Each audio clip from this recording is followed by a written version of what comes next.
சாமி வந்ததையா, இது எந்தெந்த சாமி தந்ததையா, எத்தனை பாட்ட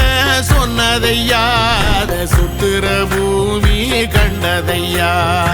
அடிச்சு வீசும் காத்துலையும் அந்த சத்து கதையே உள்ளதையா, 100 தலைமுறை சேர்ந்து செதுக்குன ஈர நலம் இது பாறையா, வாழும் வரையிலும் நீயும் விதைக்கிற கடமை இருக்கு கேளையா, கோடி விளக்காயேந்தி கிடந்த வீடும் இருண்டது ஏனையா.